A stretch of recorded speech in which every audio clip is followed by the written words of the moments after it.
Assalamualaikum warahmatullahi wabarakatuh. Kembali lagi di channel Bagong Cerpen. Untuk kisah kali ini saya akan membawakan sebuah cerita yang berjudul Kisah Tukang Ojek yang Mengantar Penumpang Gaib. Sebelum kita lanjut ke ceritanya, tekan dulu tombol like video ini. Dan jangan lupa tekan juga tombol subscribe channel ini. Nyalakan juga lonceng notifikasinya, agar tidak ketinggalan cerita-cerita lainnya dari channel ini. Dan seperti apa untuk kisah kali ini? Langsung saja kita masuk ke ceritanya. Malam itu hujan baru saja reda. Jalanan kecil di pinggiran kota terasa sunyi. Hanya suara mesin motor dan rintik air yang menetes dari daun-daun terdengar. Raka, seorang tukang ojek malam, menghidupkan motor bebek tuanya dan bersiap pulang setelah seharian mencari nafkah. Namun saat hendak beranjak dari pangkalan, seorang wanita muda muncul dari gang gelap. Rambut panjangnya basah dan tergerai, sementara gaun putih lusuh yang dikenakannya menempel di tubuhnya. Wajahnya terlihat pucat tetapi cantik dalam kegelapan malam. "Mas, bisa antar saya ke Kota Lesung?" tanyanya dengan suara pelan namun tajam. Raka mengerutkan dahi. "Kota Lesung? Itu di mana ya? Saya mah nggak pernah dengar Mbak. Di selatan sini." "Tidak jauh. Mas tinggal ikuti jalan, saya arahkan," jawab wanita itu sambil tersenyum tipis. Raka merasa ada yang janggal, tapi uang 12.000 yang disodorkan. Wanita itu terlalu menggiurkan untuk ditolak. "Baik Mbak, silakan naik Ri," katanya mengabaikan firasat buruk. Perjalanan dimulai dengan biasa saja. Namun semakin jauh mereka melaju, jalanan menjadi semakin sepi. Tidak ada kendaraan lain, tidak ada lampu jalan. Hanya kabut tipis yang mulai turun dan membuat pandangan semakin terbatas. Emas belok kanan di depan, suara wanita itu memecah keheningan. Raka menurut. Jalan itu semakin aneh. Aspalnya berubah menjadi berbatu, pohon-pohon di sekitarnya tampak lebih besar dan lebat, seperti hutan. Kabut semakin tebal, dan suhu terasa turun drastis. "Mbak, ini masih jauh?" tanya Raka, mencoba berbasa-basi untuk menenangkan diri. "Tidak lama lagi," jawab wanita itu singkat. Beberapa menit kemudian, Raka melihat sesuatu yang aneh di depan. Sebuah gerbang besar berdiri di tengah jalan, dengan ukiran aneh yang menyerupai wajah manusia menangis. Di atas gerbang itu ada tulisan kuno yang tidak dapat dibaca. "Mas, terus saja." "Itu gerbang masuknya," kata wanita itu. Nadanya lebih dingin dari sebelumnya. Dengan ragu, Raka melewati gerbang tersebut. Di baliknya terbentang sebuah kota yang tidak pernah ia bayangkan. Jalan-jalan dipenuhi orang-orang berpakaian seperti zaman kolonial, rumah-rumah tua berdiri berjajar, dan suasana dipenuhi kabut tebal yang beraroma lembab. Namun anehnya, tidak ada suara, tidak ada hiruk-pikuk kota. Hanya keheningan yang menusuk. "Mbak, ini Kota Lesung?" tanya Raka dengan suara gemetar. Wanita itu tidak menjawab. Ketika Raka menoleh ke belakang, kursi motornya kosong. Wanita itu menghilang. Tiba-tiba, suara langkah kaki terdengar dari segala arah. Orang-orang yang tadi tampak seperti warga biasa mulai menatap ke arahnya dengan wajah datar dan mata kosong. Mereka mendekat perlahan mengelilinginya. "Hei, siapa kalian? Apa yang kalian mau?" teriak Raka panik. Namun, tidak ada jawaban. Hanya suara langkah kaki dan kabut yang semakin tebal. Lalu seorang pria tua dengan tongkat mendekat dan berkata dengan suara serak, "Aku sudah masuk ke Kota Lesung, tempat jiwa-jiwa tersesat. Tidak ada yang kembali dari sini, Dad."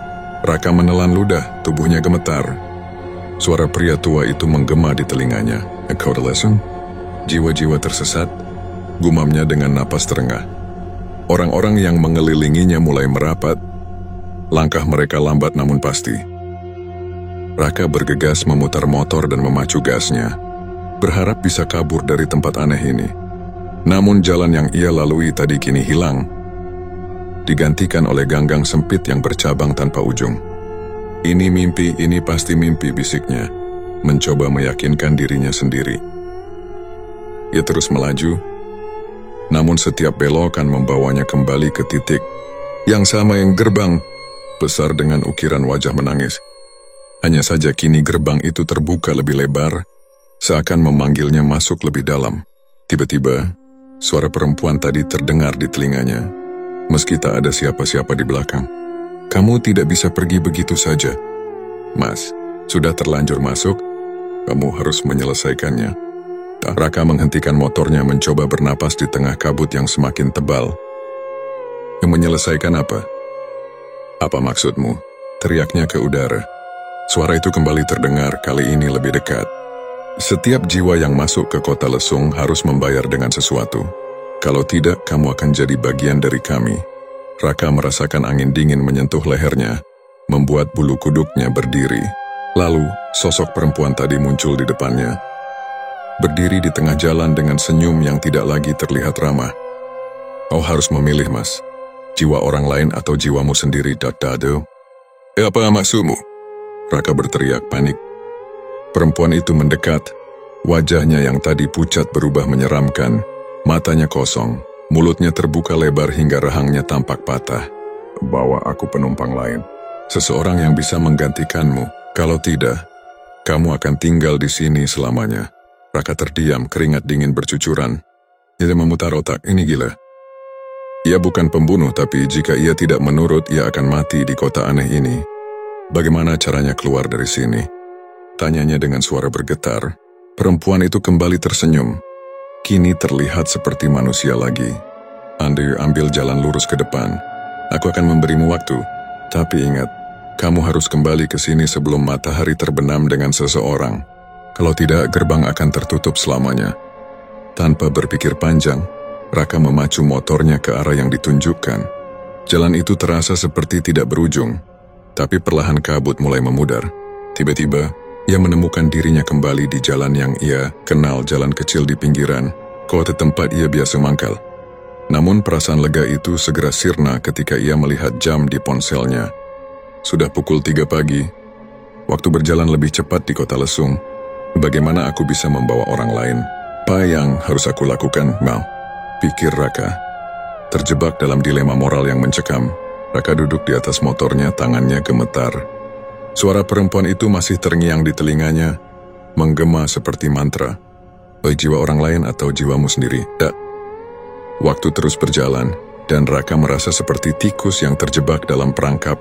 Jam di ponselnya kini menunjukkan pukul 04.00 pagi. Ia hanya punya beberapa jam sebelum matahari terbenam, seperti yang dikatakan perempuan tadi. Siapa yang harus aku bawa? Pikirnya dengan putus asa. Ia menatap jalanan di sekitarnya, mencari seseorang siapa saja yang mungkin bisa ia ajak. Tapi setiap kali ia membayangkan menyeret orang lain ke nasib yang mengerikan, hatinya berontak. Namun suara perempuan itu kembali muncul. Kali ini seperti berbisik langsung di telinganya. Kamu harus cepat, Mas, gerbang akan tertutup. Jangan buang waktumu, Daka. Raka hampir menyerah ketika ia melihat seorang pria tua duduk di depan warung kopi yang sudah tutup. Pria itu terlihat lusuh, dengan pakaian kotor dan tatapan kosong. Tanpa sadar Raka mendekatinya. Bapak, butuh tumpangan? Saya bisa antar kemana saja, kata Raka dengan suara yang dipaksakan terdengar ramah. Pria tua itu mengangkat kepalanya perlahan, menatap Raka dengan mata sayu. Kemana saja? Pak, benar bisa kemana saja? Tanyanya dengan suara serak. Iya, Pak, kemana saja dah? Pria tua itu mengangguk. Nah, kalau begitu antar saya ke tempat yang tenang, di mana saya bisa istirahat selamanya.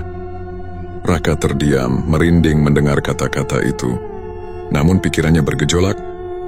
Ini bisa jadi jawabannya. Pria ini terlihat seperti orang yang sudah tidak punya apa-apa lagi. Mungkin ia akan menerima nasibnya. Tapi hati kecil Raka berteriak, ini salah. Pak, saya... Raka hendak berkata sesuatu, tetapi pria tua itu sudah naik ke motornya tanpa menunggu. Sudah lama saya menunggu seseorang datang, kata pria itu dengan suara rendah. Raka memacu motornya, dan tanpa sadar jalanan yang ia kenal mulai berubah lagi. Kabut tipis mulai turun, dan pohon-pohon besar muncul di sepanjang jalan. Dapat pun apa yang Anda tahu tentang kota Lesung? Tanya Raka mencoba mengalihkan pikirannya. Pria itu hanya tertawa kecil. Semua orang yang tersesat tahu kota Lesung. Kamu pasti juga sudah tahu, kan? Kau hanya ingin keluar dan aku adalah tiketmu. Dau. Raka terkejut. Ya, Pak, make someone buy. Pria tua itu tersenyum samar.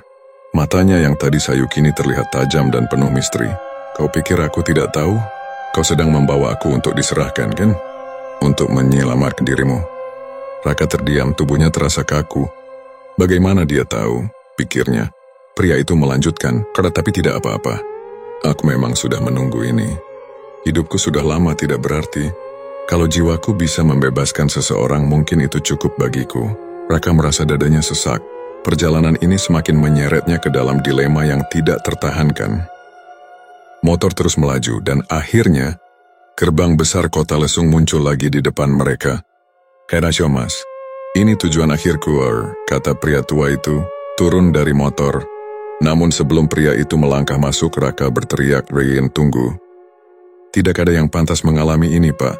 Tidak Anda, tidak saya, Kam." Pria tua itu berbalik, menatap Raka dengan tatapan penuh rasa ingin tahu. "Jadi, apa yang akan kau lakukan, anak muda? Menentang kota ini? Menentang mereka?" Raka menggenggam setang motornya erat-erat, pikirannya berputar. Ia tahu hanya ada satu cara untuk menyelesaikan ini. Mencari sumber kutukan kota Lesung dan menghancurkannya. Ia tidak akan menyerahkan siapapun. "Bapak, saya akan masuk ke kota ini. Tapi kami buandan untuk menyerahkan Anda. Kita akan keluar dari sini bersama," kata Raka dengan suara mantap, meskipun hatinya dipenuhi ketakutan. Pria tua itu tersenyum tipis, untuk pertama kalinya terlihat seperti manusia biasa. "Kau anak yang berani. Tapi ingat, kota Lesung tidak pernah membiarkan siapapun pergi tanpa harga. Tahu." Dengan tekad yang bulat, Raka memacu motornya melewati gerbang besar itu, membawa pria tua itu bersamanya. Di dalam, bayangan gelap menyambut mereka, dan suara bisikan mulai terdengar di sekeliling. Jalan pulang kini tertutup, dan Raka tahu ia baru saja memulai perjalanan melawan kekuatan yang jauh, lebih besar dari dirinya. Kabut tebal menyelimuti Raka dan pria tua itu begitu mereka melewati gerbang besar. Jalanan kota kini berubah menjadi labirin yang penuh dengan rumah-rumah tua berarsitektur kolonial. Sebagian sudah runtuh, sebagian lagi tampak seperti baru saja ditinggalkan. Namun yang paling aneh adalah suasana kota ini, hening tanpa suara. "Apa kota ini? Apa sebenarnya yang terjadi di sini?" tanya Raka, suaranya bergetar. Pria tua itu berjalan di samping motornya. Kota Lesung adalah tempat jiwa-jiwa yang terjebak. Mereka yang datang ke sini tidak bisa pergi karena telah melanggar perjanjian. Kau juga akan terjebak jika tidak hati-hati. Raka menelan ludah, mencoba mencerna kata-kata pria itu. "Perjanjian apa, Pak?" Pria itu hanya tersenyum samar. "Kita akan segera tahu. Sekarang sikutin aku, Nabat." Mereka berjalan hingga mencapai sebuah alun-alun yang besar. Di tengahnya berdiri sebuah patung wanita dengan wajah yang sama. Seperti ukiran di gerbang tadi, wajah menangis. Di sekeliling alun-alun, sosok-sosok gelap mulai muncul dari kabut. Mereka adalah warga kota ini, dengan wajah kosong dan tubuh yang bergerak lamban. "Mas, ini bukan tempat untuk berhenti lama-lama," kau bisik pria tua itu. "Akhing kutaku ke sana der." Ia menunjuk sebuah gedung tua di ujung alun-alun, yang tampak seperti balai kota. Dengan ragu Raka mengikuti pria itu. Saat mereka mendekati balai kota, salah satu sosok gelap dari alun-alun melangkah maju. Wajahnya mulai berubah menjadi lebih jelas, dan Raka terkejut melihat itu adalah perempuan yang ia antar sebelumnya. "Mas Raka, kau kembali tepat waktu," ya singkatannya dengan suara lembut, tetapi matanya memancarkan sesuatu yang tidak manusiawi. "Apa kau membawa pengganti?" Raka mencoba menjawab, tetapi pria tua itu maju lebih dulu. Dia tidak membawa siapapun untuk diserahkan. "Kami datang untuk berbicara langsung dengan pemimpin kota Lesung." Perempuan itu tertawa kecil. Suaranya seperti gema di tengah kabut. "Pemimpin? Tidak ada pemimpin di sini. Kota ini hidup sendiri. Dan tidak ada yang bisa pergi tanpa membayar. Tak kau, sir." Pria tua itu menghadap Raka dan berbisik cepat, "Ikut aku. Jangan berhenti apapun yang terjadi." Mereka berlari ke arah balai kota, meninggalkan perempuan itu dan sosok-sosok gelap lainnya. Ketika mereka masuk ke dalam gedung tua itu, suasana berubah drastis. Ruangan itu kosong, tetapi di dinding-dindingnya tergantung lukisan-lukisan aneh, yang tampak seperti mencerminkan rasa sakit dan penderitaan.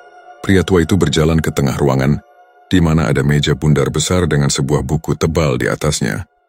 "Ini dia," katanya sambil menunjuk buku itu. "Apa itu, Kam?" tanya Raka, napasnya terengah-engah. "Buku perjanjian. Semua yang terjebak di kota lesung namanya tertulis di sini. Kalau kita bisa menemukan namamu, kita bisa membatalkan kutukannya." Wan, jelas pria itu. Raka melangkah mendekat dengan ragu. Saat ia membuka halaman buku itu, suara-suara aneh mulai terdengar. Seperti bisikan ribuan orang yang berbicara bersamaan. Ia melihat nama-nama yang tertulis di sana. Masing-masing diikuti dengan tanggal kedatangan mereka ke kota ini. Beberapa nama bahkan sudah ratusan tahun tertulis di sana. Namun ketika ia hendak mencari namanya, sesuatu yang dingin menyentuh bahunya. Raka menoleh dan melihat perempuan yang ia antar tadi berdiri di belakangnya. Wajahnya berubah menyeramkan, dengan mata hitam kosong dan senyum lebar yang tidak wajar. "Mas, kau tidak bisa kabur. Tidak ada yang bisa, Dokter." Pria tua itu meraih tangan Raka. "Dah, jangan dengarkan dia. Cepat cari namamu." Raka dengan gemetar membuka halaman demi halaman, hingga akhirnya ia menemukan namanya tertulis di sana, dengan tinta merah yang masih terlihat segar. Tapi di bawah namanya, ada satu kalimat yang membuat darahnya membeku. "Hutang jiwa belum dibayar." Pak, apa maksud ini?" "Wah," tanya Raka panik. Pria tua itu menghela napas dalam. "Itu berarti kau harus memberikan jiwa lain untuk menggantikanmu. Kalau tidak, kau akan tetap di sini selamanya."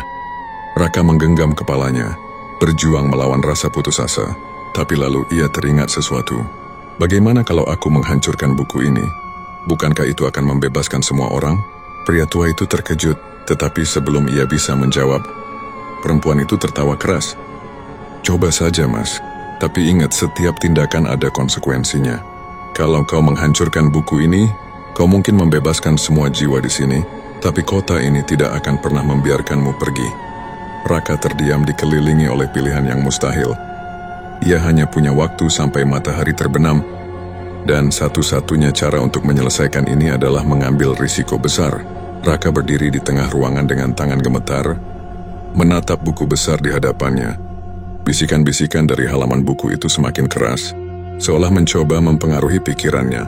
Perempuan menyeramkan yang dulu menjadi penumpangnya tetap tersenyum licik, seakan menunggu Raka membuat keputusan yang salah. Pria tua di sampingnya menepuk bahu Raka, membuatnya tersentak. "Si anak muda, buku ini bukan hanya daftar. Buku ini adalah nyawa dari kota lesung. Jika engkau menghancurkannya, kau akan membuka pintu ke sesuatu yang lebih buruk." Raka menatap pria tua itu penuh kebingungan. "Lalu apa yang harus aku lakukan? Aku tidak bisa menyerahkan orang lain, tapi aku juga tidak ingin terjebak di sini." Pria tua itu menghela napas dalam, seolah bergulat dengan pikiran berat. "Gak ada jalan lain, tapi itu berisiko. Kau harus melawan akar dari kutukan kota ini, roh, penjaga yang menghidupkan buku ini. Kalau kau bisa mengalahkannya, kau bisa keluar dan mungkin membebaskan semua jiwa." "Roh penjaga? Siapa itu?" Raka bertanya, suaranya penuh kekhawatiran. Perempuan di belakang mereka mulai tertawa. Suaranya melengking seperti paku yang mencakar kaca. "Kau benar-benar bodoh kalau berpikir kau bisa melawannya. Dia tidak terkalahkan. Dia adalah kota lesung." Kabut semakin tebal di dalam ruangan dan tiba-tiba, dinding-dinding balai kota itu berubah menjadi gelap, seperti ditelan bayangan. Di tengah ruangan, patung wanita menangis dari alun-alun muncul. Tetapi kini patung itu hidup, matanya menatap langsung ke arah Raka. "Jadi kau ingin melawan aku?" Suara itu bergema, rendah dan mengancam. Raka mundur, tubuhnya bergetar hebat. Namun pria tua itu berdiri tegak di sampingnya. Dia hanya mencoba mencari jalan pulang."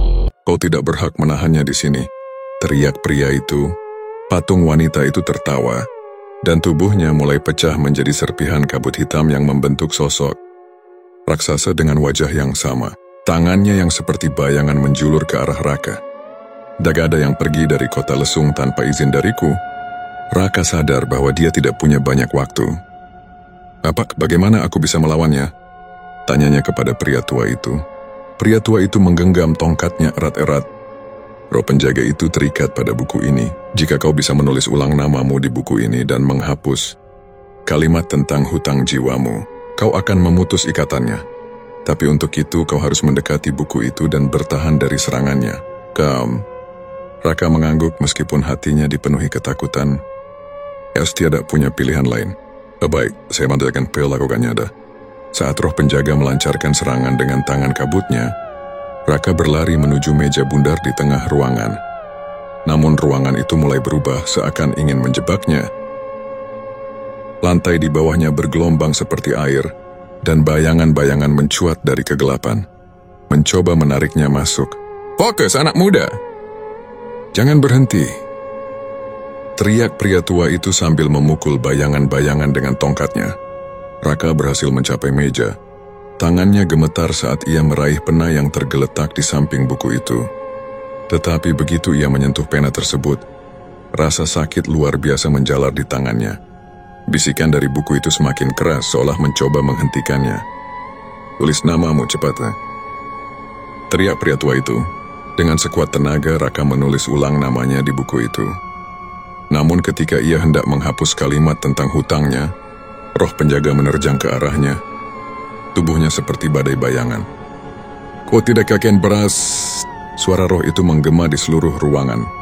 Namun pada saat itu pria tua itu berdiri di depan Raka, menghadang serangan roh penjaga. Pergi dari sini anak muda! Ini kesempatanku untuk menebus kesalahan. Sebelum Raka sempat berkata apa-apa, pria tua itu menyerahkan dirinya kepada roh penjaga. Tubuhnya terserap ke dalam bayangan, dan dalam sekejap, roh penjaga itu kehilangan wujudnya, terpecah menjadi ribuan serpihan kabut yang menghilang. Raka dengan air mata mengalir di pipinya. Melihat nama pria tua itu tertulis di buku, menggantikan namanya. Jiwa ini telah membayar hutangmu. Tertulis di bawah namanya, kabut mulai memudar, dan ruangan itu kembali seperti semula. Raka merasakan dirinya ditarik keluar, tubuhnya seperti melayang di udara. Ketika ia membuka matanya, ia sudah berada di pinggir jalan, tempat ia pertama kali menjemput perempuan misterius itu. Namun sesuatu terasa berbeda. Udara terasa lebih segar, dan jalanan penuh dengan suara kehidupan. Matahari sudah terbit, dan kota lesung kini hanya menjadi bayangan di ingatannya. Raka menatap ke arah gerbang yang kini tak lagi ada. Ia menggenggam setang motornya dengan erat, berbisik pelan, terima kasih. Pak, saya tidak akan melupakanmu. Dabda. Dan ia pun melaju meninggalkan mimpi buruk itu selamanya. Raka melaju dengan motor melewati jalanan desa yang kini terasa berbeda. Terang, penuh kehidupan, dan tanpa kabut yang membayang. Namun pikirannya terus memutar kejadian di kota lesung. Pengorbanan pria tua itu terus membekas di hatinya, meninggalkan pertanyaan besar.